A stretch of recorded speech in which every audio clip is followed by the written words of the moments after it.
Ardashir بادشاہ بڑا خوبصورت تھا، جوان تھا، بڑا عقلمند تھا۔ اس نے اس طرح کی قریب قریب کی ساری ریاستوں پہ قبضہ کر لیا۔ بڑا عقلمند زیرک تھا، قبضہ ہو گیا۔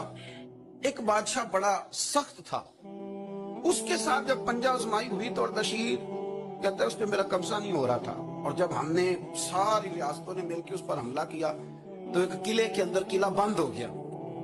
اردشیر بڑا خوبصورت آدمی تھا، بڑا سمجھدار تھا، تو وہ بادشاہ قلعہ بند ہو گیا، اس نے کہا نکلنا ہی نہیں۔ اب وہ اندر بند ہے، یک بارگی حملہ کیا تو وہ بڑا بڑا قلعہ تھا اس میں بند ہو گیا۔ اس بادشاہ کی نا جس پر حملہ کیا، اس کی بیٹی اچانک ایک دن قلعے کی دیوار پہ چڑھی تو اردشیر کے حسن و جمال کو دیکھا تو عاشق ہو گئی،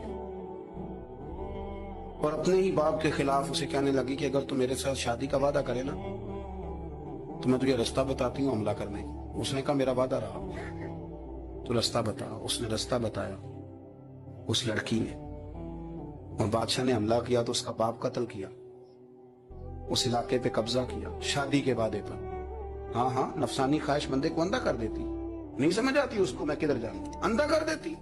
حملہ کیا، اور جب اس لڑکی کو لے کے آیا نا اپنے محل میں،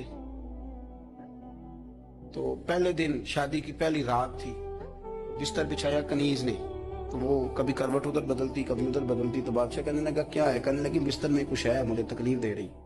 اس نے چراغ جلائے اور جب بستر اٹھایا تو ایک اتنا سا دھاگا نکلا،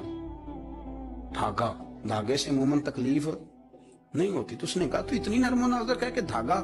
کہنے لگی میرا باپ نا میرے سے اتنا پیار کرتا تھا کہ روز میرا بستر بھی خود بچھاتا تھا، اور اس نے آلہ رکھا ہوا تھا، وہ ناپتا تھا کہ کوئی پایا اونچا نیچا تو نہیں، میری بیٹی کا بہنا سوتے وقت خراب نہ ہو جائے، اور میرے لیے گوشت اور کپڑے بھی خود پسند کر کے لاتا تھا، کھانے پینے کا خود خیال کرتا تھا۔ اردشیر کہنے لگا اچھا وہ اتنا پیار کرتا تھا، اور پھر تو نے اس کے ساتھ کیا کیا؟